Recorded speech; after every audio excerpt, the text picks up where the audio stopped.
The man who allegedly tried to extort Kevin Hart by threatening to release a sex tape that he made with an innocent woman. Well, I guess she wasn't innocent that night. I mean, you know, Kevin was married, his wife was at home pregnant and stuff. Nobody was innocent in it. But they didn't know they were being taped. Well, they caught the culprit who made the tape. Turns out to be Kevin's good friend, Jonathan Todd Jackson.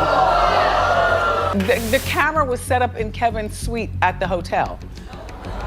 Well, it wasn't set up by Kevin, nor was it set up by the woman. It was set up by this man. Now you figure, how did this man do it? Well, after you know somebody allegedly for 15 years, this is how they do it. He had the key, and he did him dirty. JT Jackson did dirt. Yeah. The type of dirt that to put a hit on you for. My nigga Kevin is kind. Yeah. He do for people.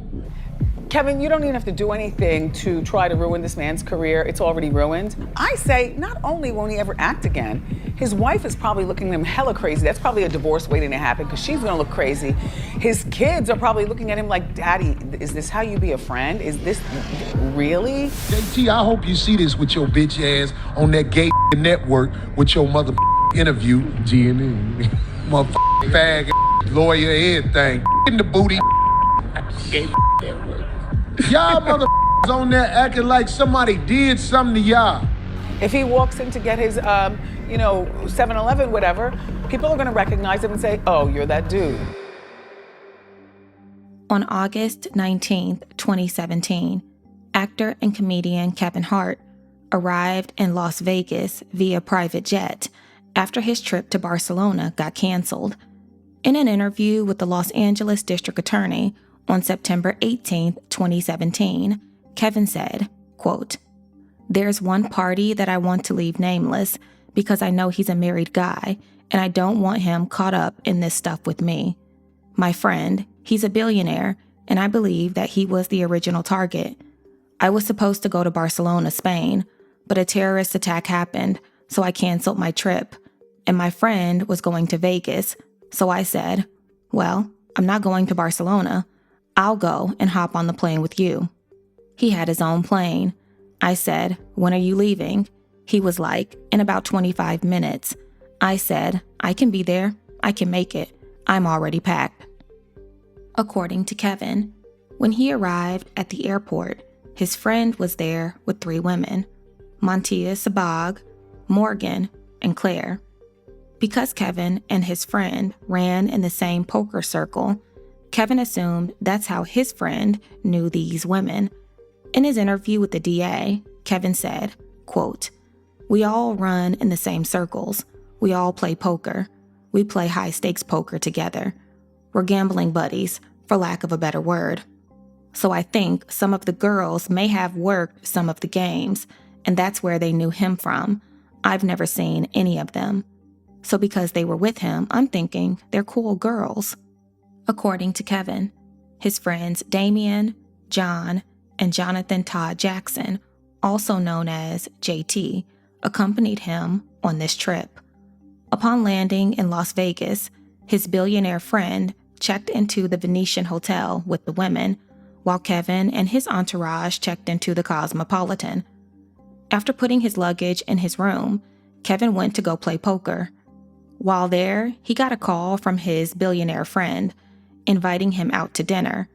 In his interview, Kevin told the DA, quote, "He called me and said, 'Kevin, we're going out to dinner, and then we're going out. Come hang with us.' I said, 'Okay, cool.' We went out, and when we go out, we are partying. We're having a good time. We're all having fun. My friend said, 'Kevin, do you do Molly?' I said, 'No, I don't really mess with drugs like that. This is something that can be proven. You can test me. Drugs are not in my system.' He said, 'Come on, Kev, I'm not going to let you do anything.' I said, 'Man, I haven't done that stuff in years.' 'F it,' I said, and I put it in my drink. I had some water there. It was watered down because it's in my drink. I'm fine. I'm fine with drinking. The night is good. As the night goes on, I'm now with the girl Montia at the end of the night." Okay, let's start off simple. How did you meet Kevin Hart? I met him on a private jet, and I was invited by my friend, and we just met on the jet.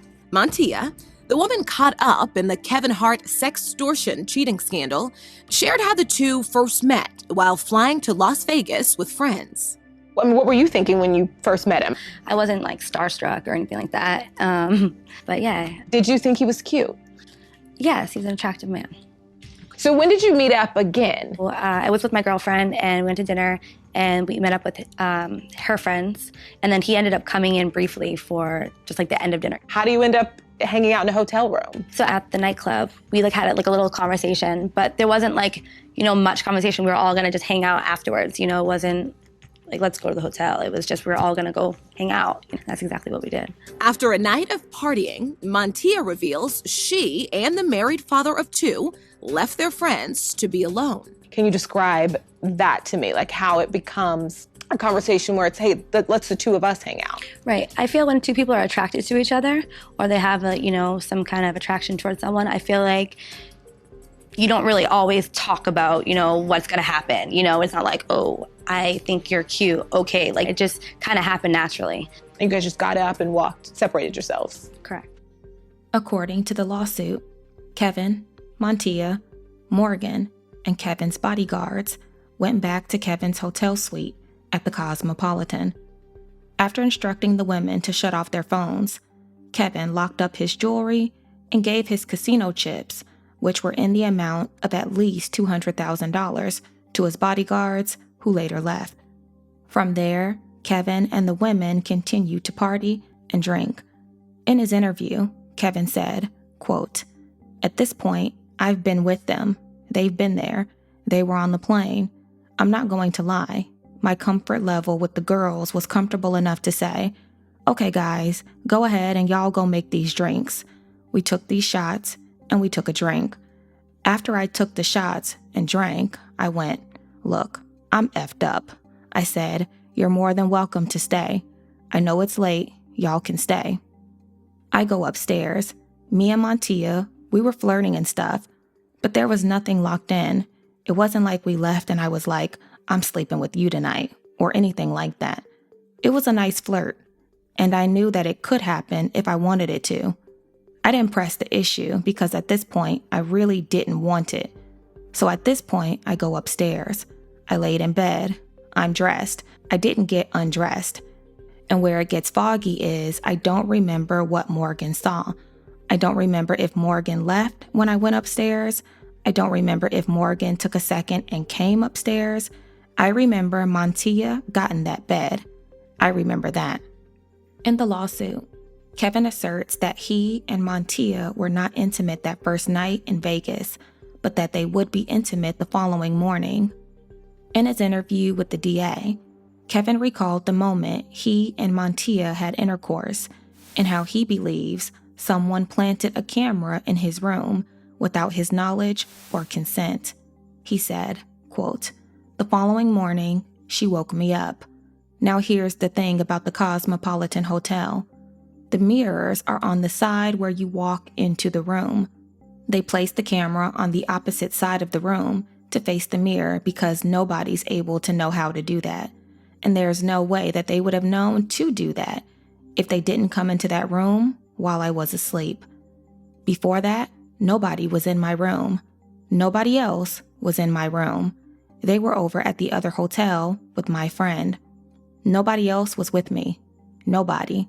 So there's no way that somebody came in before then. There's no possible way. The fact that the camera is positioned in a direction to pick up the mirror, which then is showing the bed, showed that the only people that could do that were the people that said, okay, he's passed out. At some point, we have sex. I'm having sex at the top of the bed. If you look, there's one part where you see a woman flop down at the bottom of the bed. While we were having sex, out of nowhere, she was facing one way.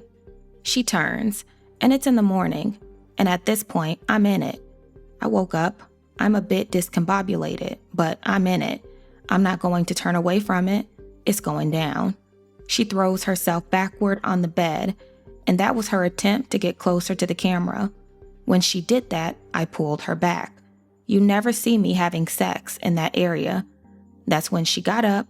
She then sat on the bench, which is in clear camera view.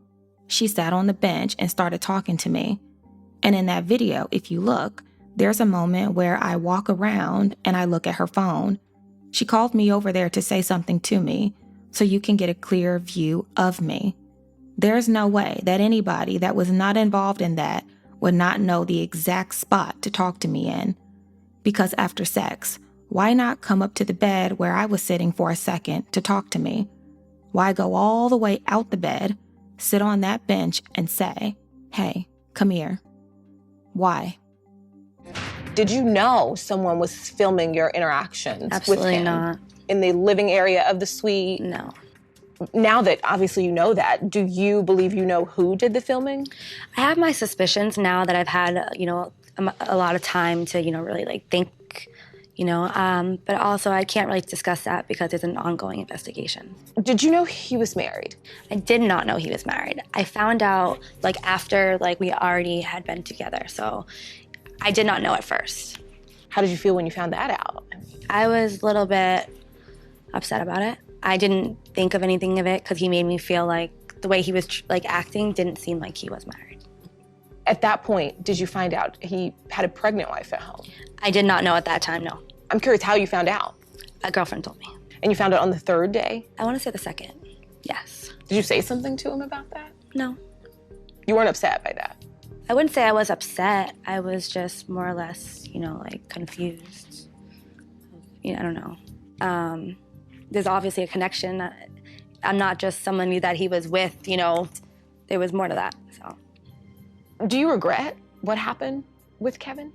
I usually don't regret anything in my life, but I definitely choose when to learn from things. What do you feel like you've learned from this? I learned never to mess with a married man. If I had known that Kevin was married, it would never have happened. According to Kevin, after being intimate on the morning of the 20th, he and Montia made plans to meet up later that night. In his interview, Kevin states that after playing poker all day, he and his friends met up with Montia and her friends at a club later that night. After partying for some time, the group went back to Kevin's hotel suite at the Cosmopolitan, where Montia and Morgan joined them. In his interview, Kevin makes it very clear that he and Montia were only intimate once.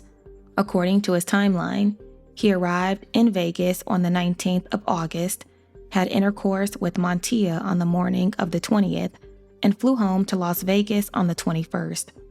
According to Kevin, because they had only been intimate once during his time in Vegas, he invited Montia to Los Angeles for a rendezvous. According to Kevin, with his pregnant wife out of town, he met up with Montia at the Andes Hotel in LA, where they would once again be intimate. Kevin's trip to Vegas was a whirlwind, filled with drugs, alcohol, and gambling. And unfortunately for Kevin, what happened in Vegas wouldn't stay in Vegas. In his interview with the DA, Kevin states that around the 24th or 25th of August, he received a tip from a blogger informing him that someone was trying to sell a story about him.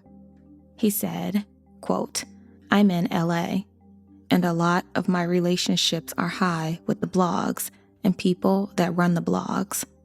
So I make sure that if something about me were to hit, they'd give me a heads up.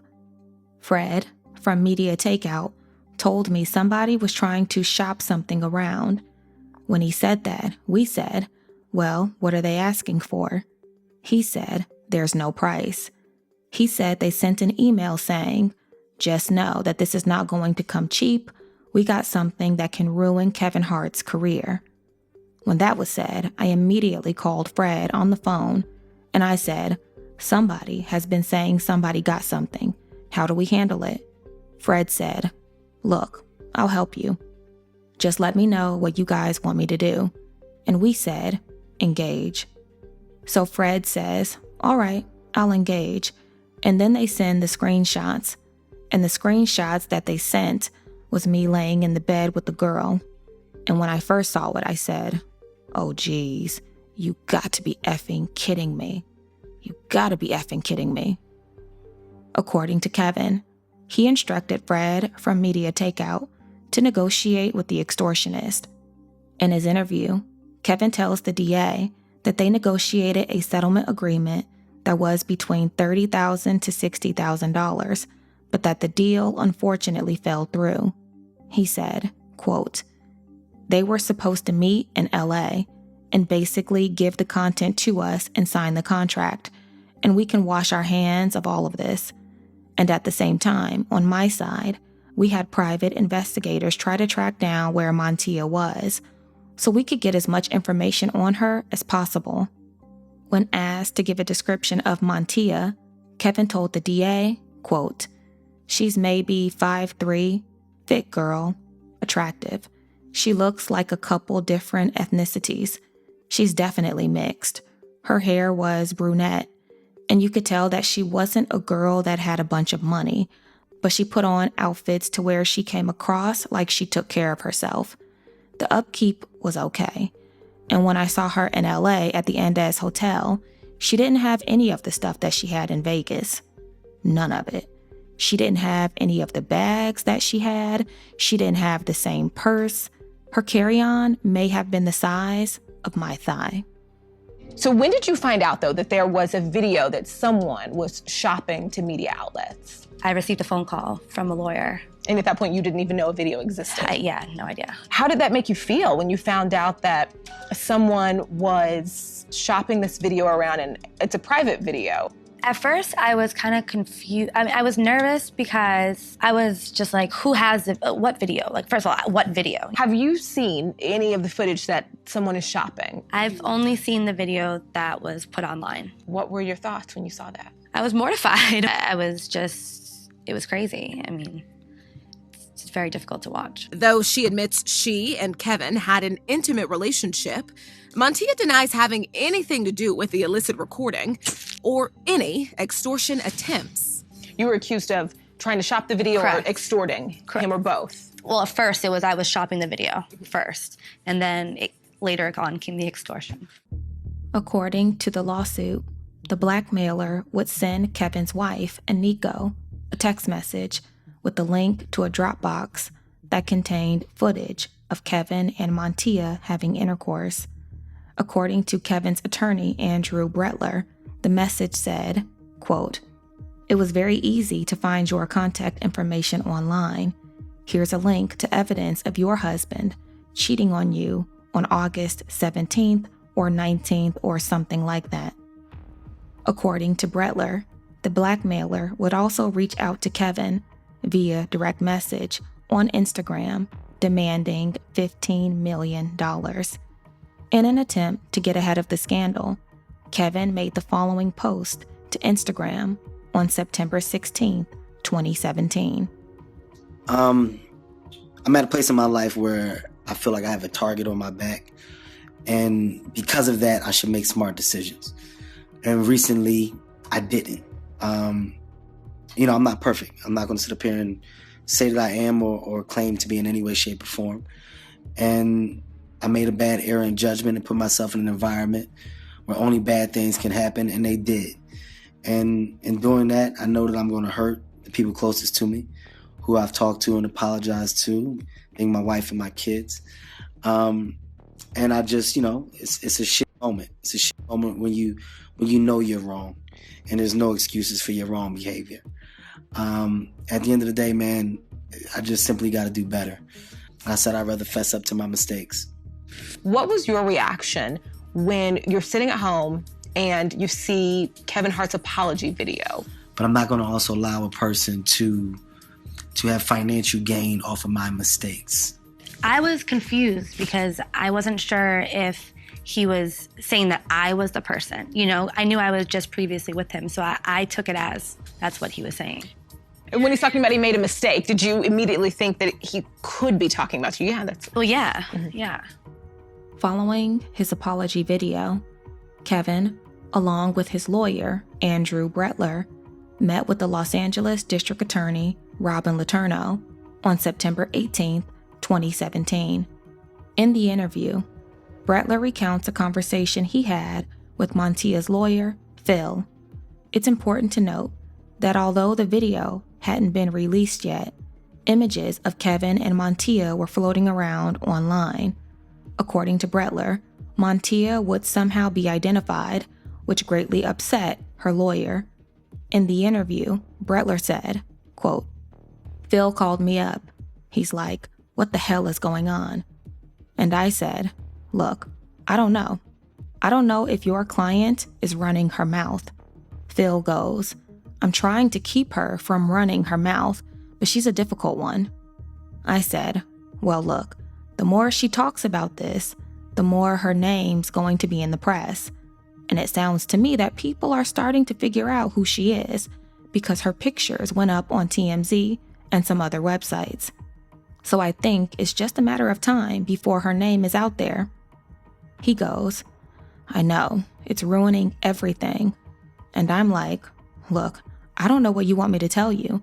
I already told you who I thought did this. Montia's friends, Morgan and Claire.' And then he said, 'I gave you everything.' I said, 'Well, I don't know what else to do. I'm not accusing your client of doing anything. I won't confirm it to the media. I'm getting hundreds of phone calls. I won't confirm her identity. I haven't said a word.'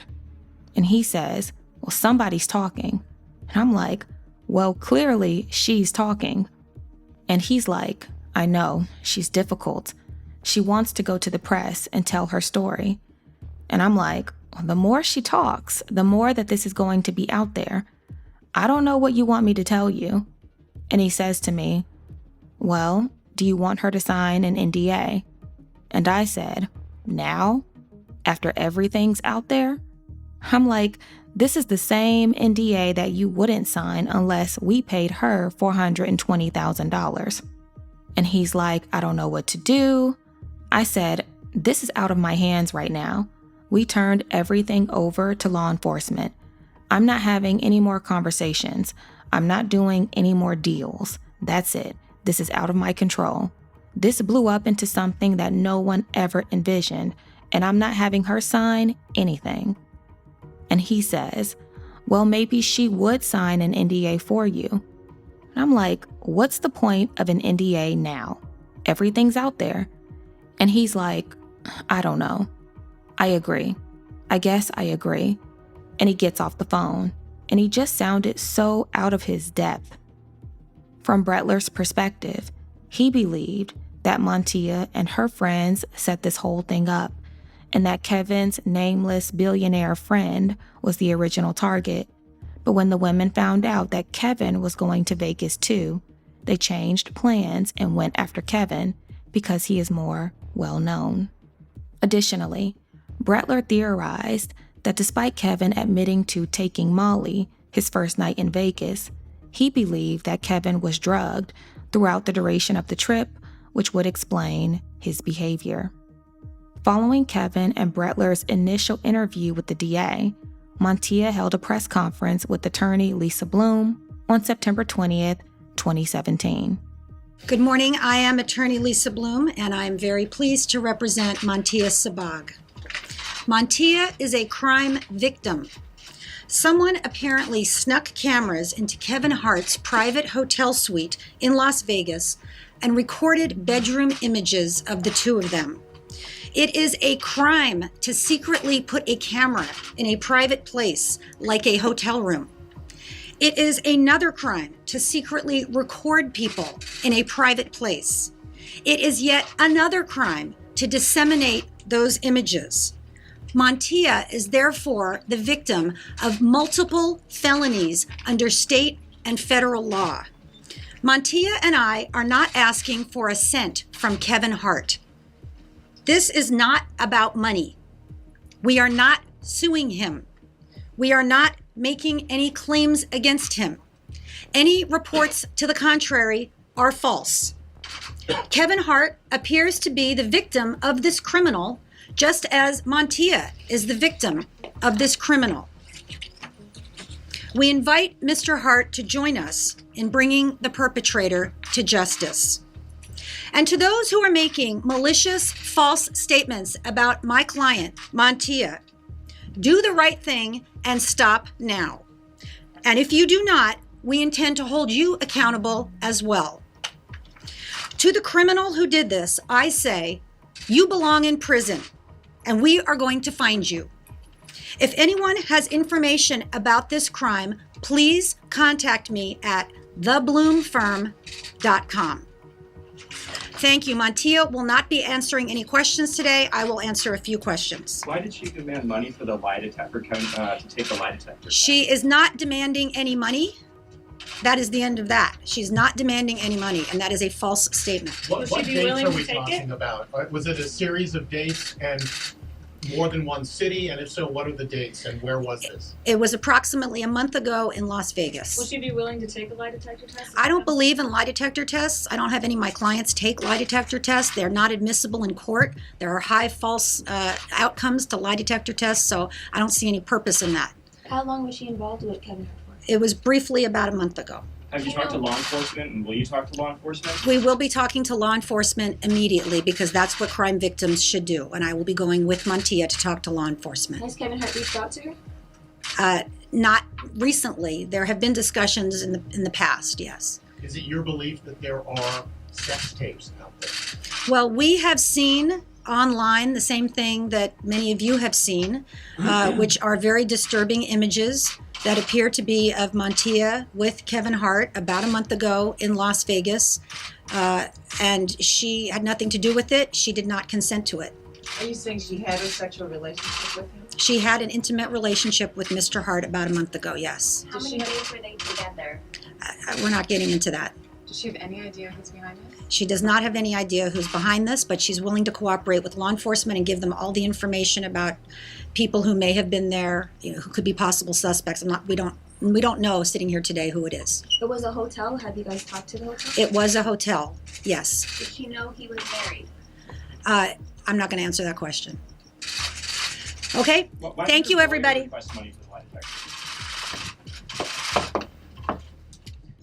Following her press conference, Montia did an interview with the Daily Mail where she disclosed information that contradicted Kevin's statements in his interview with the DA. According to Montia, she and Kevin had been intimate 3 times in Vegas, not once, like Kevin alleged. She also claimed that the video that was taken of them having intercourse was not the first time they were intimate, but actually the second time.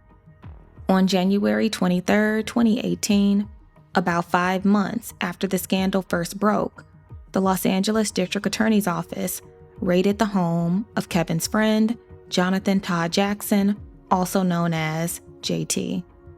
According to a lawsuit filed by JT, the raid was orchestrated by District Attorney Robin Letourneau and was initiated from an extortion report falsely filed by Kevin Hart and his legal team. According to JT, 13 police officers showed up to his house and held him and his wife at gunpoint. It was a traumatic experience that shook JT and his family.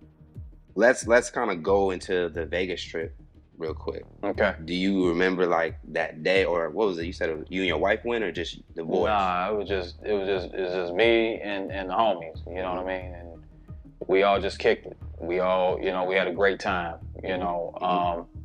I can't speak on the I guess the what you call it. I can't speak on the female and Kevin. Whatever happened. But I just know we all went out there to have fun. And we did, I played poker. That's Kevin's thing. We played poker, we partied. We had a great time, and we flew back, that was it, and, next thing I know,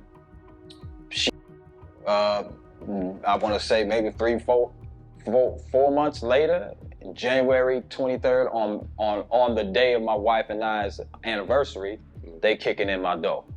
You know what I mean? The police. Right. So you know, which was weird to me because if you come do all of that, I'm talking about guns, all of that shit, lasers, they had it all. They took the whole door down. Now, I didn't know, you know, talking about why didn't, you know, one of the, you know, the lead investigator, you know, her name is, Don't? Okay. Well, anyway, they were like, why didn't you open the door? You know?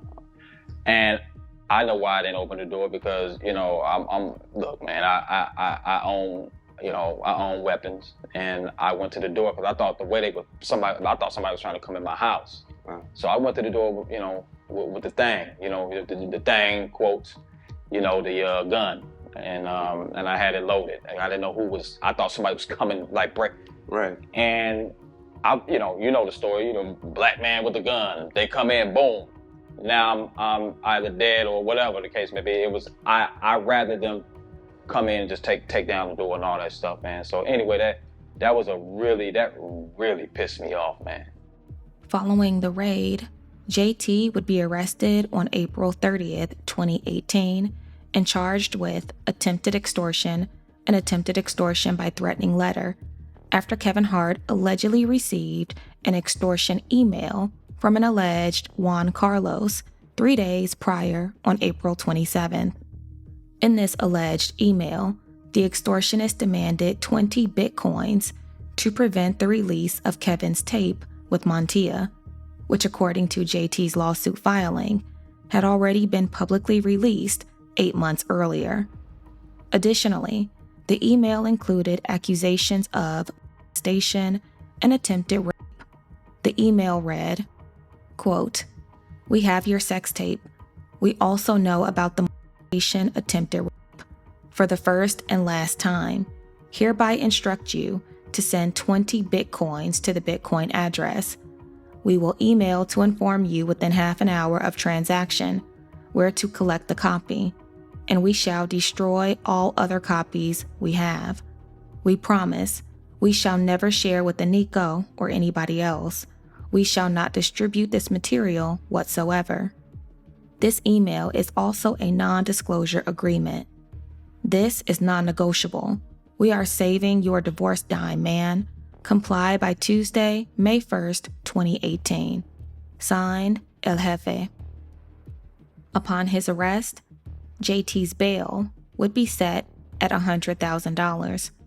When news broke that police had arrested and charged JT with attempted extortion, Kevin took to social media and posted the following statement to Twitter. Quote, "Mind blown, hurt, at a loss for words, and simply in complete disbelief at the moment. Wow." We've been friends, you know, since that happened, like a good 15 years strong. Mm-hmm. Strong. Like, homie, you know my character. You're not gonna hang around somebody that for that long and invite them into your personal space, you know, not just, you know, like whatever happened that weekend where we all had a good time, we all went out, he invited us all out, but he invited me, my wife, to his home. He took us to Mexico. We had, you know, like that was the type of, that's how he looked at us, you know, and like I was just disappointed in, he just immediately, boom, sends out that tweet. Wow.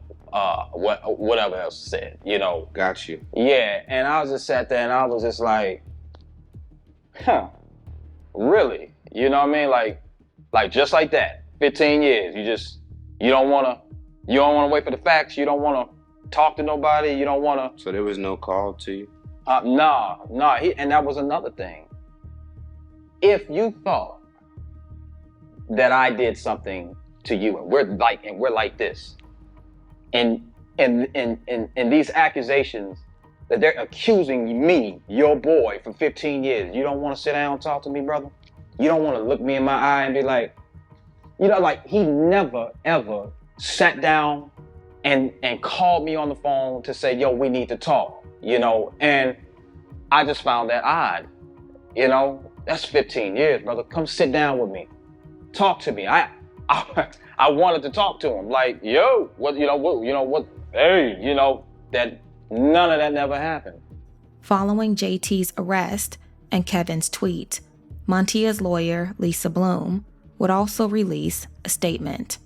Quote, Montia and I are delighted that the alleged extortionist is being brought to justice. As a crime victim in this case, Montia has fully cooperated with the police since the beginning. According to JT, he was arrested and prosecuted based on this alleged email that Kevin Hart had allegedly received, but that prosecutors failed to authenticate. During the prosecution, Kevin and his legal team failed to provide any original authentic evidence of this alleged extortion email until May 2019, a year after JT was arrested. Additionally, despite Kevin's claims that he received and forwarded the extortion email to his legal team, who then sent it to the DA's office, the extortion email lacked any forwarding headers, which are essential for verifying the chain of custody and authenticity of an email. A forensic expert determined that the extortion email was created in Microsoft Word on May 17, 2019, over a year after the alleged extortion email attempt. The forensic expert concluded that the extortion email sent to the DA's office from Kevin Hart in May 2019 was not the original email, but a fabricated document. During the prosecution, the DA's office also relied on another piece of evidence that they failed to authenticate. Due to the inconsistencies and discrepancies, the DA's office dismissed the attempted extortion by threatening letter charge against JT in May of 2019. According to the records, the dismissal was due to a lack of probable cause connecting JT to the alleged extortion email supposedly sent to Kevin on April 27, 2018. According to the records, on September 27, 2019, the DA's office dismissed the remaining extortion charge after recognizing the baseless nature of the allegations. In a preliminary hearing on November 12, 2019, DA investigator Robin Letourneau testified under oath that there was no evidence of extortion in the emails spanning from August 25, 2017 through August 30th, 2017. But despite the DA's office quietly dropping the attempted extortion charges against JT, they would later charge him with identity theft. Jacob, can you kind of detail what's currently going on with JT? Yeah, happy to. So what's going on right now is that, well, let me take it back for a second. When I came onto this case, we sort of blew it up and exposed to the DA that this has nothing to do with extortion. Whatever the allegations were, it has nothing to do with extortion. The DA, to his credit, agreed, saw that, and dropped all the extortion cases against JT. However,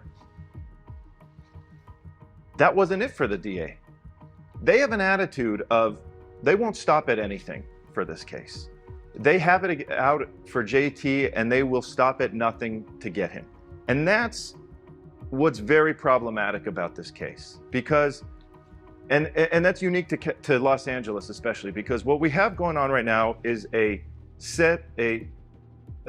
celebrity case of celebrity justice, where you get one of the biggest stars in the world who is getting his own set of law enforcement and prosecutor and judge and justice system against someone who he feels did wrong by him.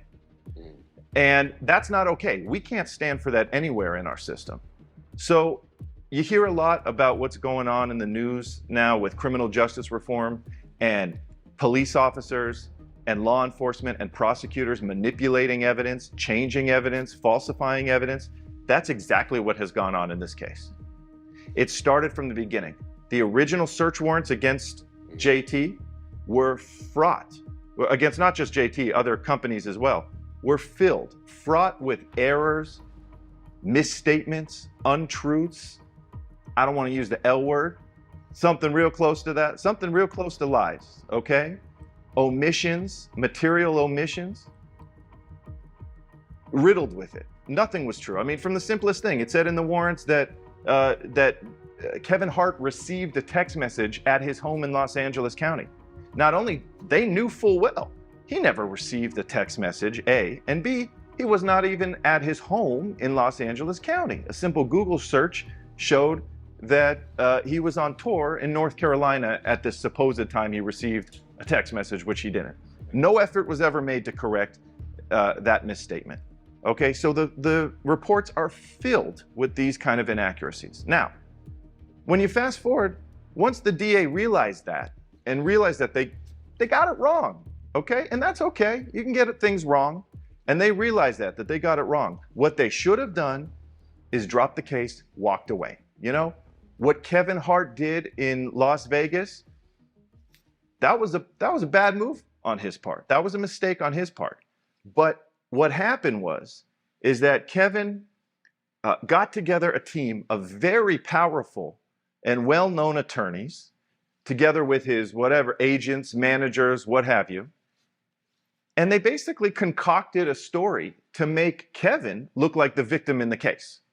Then they got together, they presented this case to the DA. The DA and the investigator in the case, wow, they got a taste of celebrity here. One of the biggest stars in the world, Kevin Hart. And they went and ran with it. And they continue to persist on charges against Mr. Jackson when the evidence just doesn't bear out. They have gone so far as to literally make up a charge against him. Here you have this man who served our country, who has absolutely no criminal record, and you have law enforcement and the criminal justice system doing everything they can to pin charges on this man. And that's not okay. And we need to stand against it, and we need to stand up for it. And you know what? Kevin Hart, I wish him well. He made a mistake that weekend, but for him to go and make himself the victim of a crime that never happened, that's not okay. And I think when it boils down to it, we're going to have 12 people sitting in a jury box who are going to agree with that that this man did nothing wrong. This started out as a man who cheated on his pregnant wife on her birthday weekend in Vegas.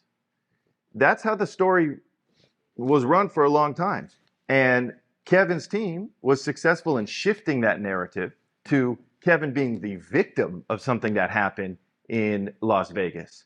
And they weren't about to risk going back to Kevin going back to being that guy who cheated on his wife. Absolutely. 100%. According to the records, despite facing new charges, JT was confident in his innocence and was determined to clear his name. Kevin Hart, on the other hand, not so much. According to JT's lawsuit, Kevin realized the pivotal significance of JT's vindication and its potential public perception impact. Therefore, in April 2021, Kevin's lawyer approached JT's lawyer with a proposal to have all charges against JT dropped. Kevin's offer was contingent upon JT agreeing not to engage in any media activities proclaiming his innocence or criticizing Kevin, and JT would need to sign a confidentiality agreement to ensure his silence, which would carry penalties if violated. In July 2021, Kevin and his company Heartbeat entered into a settlement agreement with JT. In the contract, Kevin was obligated to A, actively seek the dismissal of the remaining criminal charges against JT, and B, issue a powerful public statement proclaiming JT's innocence. Kevin was to inform the DA's office that he had no interest in the continued prosecution of JT. According to the contract, the wording and language that Kevin was to use for his public statement was specific. Kevin was to go live and post a video on his Instagram account using the exact wording specified in the contract and leave it up for 24 hours. This video was designed to help reestablish JT's reputation, which had been tarnished in this case. According to the contract, Kevin was to publicly exonerate JT and put an emphasis on his innocence to help rehabilitate JT's image in the eyes of the public and JT's professional circles. As laid out in the contract, here's what Kevin Hart was supposed to say. Quote, "The last 3 years of my life definitely seen its shares of ups and downs, and it's put me in a position where I've dealt with a legal matter I cannot speak on or talk about because it was undefined, and there was a high level of unknown. And I'm happy I can now speak on the incident, which cost me a very valuable friendship. I lost someone close to me that I loved and still have very much love for, or high levels of love for. And I'm proud to say that all charges against JT Jackson have been dropped, and he is not guilty and had nothing to do with it. And this matter at hand that once was so tough to deal with and so heavy for me and my household is put to bed." Instead of Kevin Hart saying exactly what was outlined in the contract, he said this. What up, world? Happy Tuesday. Coming at you hot on a beautiful Tuesday morning. Look, it's no secret that my life has had its share of ups and downs. It definitely has. Not proud of the downs at all, but of course that's life. Things happen. It's our job to adjust when they do. One of those things that I had to adjust from was a situation that involved a friend, Jonathan JT Jackson, where he was charged in a case. And JT Jackson has recently been found not guilty, and those charges have been dropped against him. And I can finally speak on what I once couldn't. I couldn't do it because of the legal process. You know, they kind of put a fork in the road between he and I, and that relationship was lost. But I'm glad that now not only can I finally speak on it, but I can say I'm happy that that chapter in my life is over. I'm happy that we're able to put a period on that sentence, and I'm excited to get back to life as we once knew it. I want to get back to life as I once knew it and put that behind me and move on. This message is about moving on. It's over. It's over, and I'm happy that it's over. Live, love, and laugh. It's that simple. Now. Following Kevin's video, JT contacted the star and expressed his disappointment in Kevin's failed exoneration attempt and his breach of contract. According to the records, JT and Kevin had numerous conversations in 2021, 2022, and 2023, where Kevin promised to help JT find work in an effort to make things right. But on April 14th, 2023, Kevin sent JT a message stating that he was, quote, out of the country, dealing with the lot, and in a different space. Concerned with Kevin's message, JT contacted the star on April 25th, 2023, seeking clarity regarding Kevin's promises to help him find work. According to JT's lawsuit, Kevin responded, telling him that he had changed course, could no longer help, and that he had moved on. As a result of Kevin's inability to help JT restore his reputation and find work, JT filed a lawsuit against the star in July of this year for breach of written contract, fraud, and intentional infliction of emotional distress. JT is seeking damages in the amount of $12 million. So what happens after, the charges are dropped? What have you been up to? Like, where did you go? Did you disappear? Did you get back on set? Man, I was delivering food. Postmates. Why is that? Because I can't book nothing. You know what I mean? Okay. Yeah. I can tell you right now that I have I've lost 7 jobs already.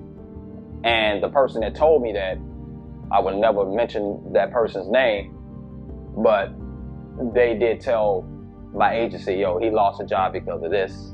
He lost his job because, I'm talking about that they took a lot of money out of my mouth, bro. Like, I book. I book, meaning I can get a job in acting. you know. But this cloud of this case is over my head right now. Why do you think people won't book you? Just because it's like they just don't want to. You're not to be trusted, or are we trying to keeping Kevin's grace? It ain't nowhere near about me not being trusted. It's 100%, in my opinion, that Kevin is huge now, and they may want to keep those relationships. And I can speak on it because I've already had 2 people tell me. They say, it ain't got nothing to do with you, man, but it's a business.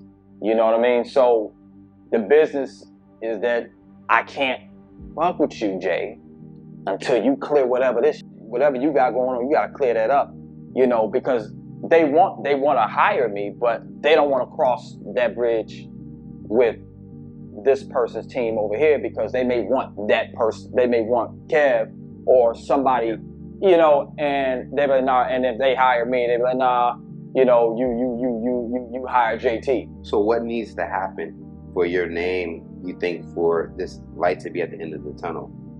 Public opinion, you know what I mean? This case to be dropped, because I'm gonna tell you straight up, the DA is never gonna say they messed up. Nobody's gonna say that they messed up.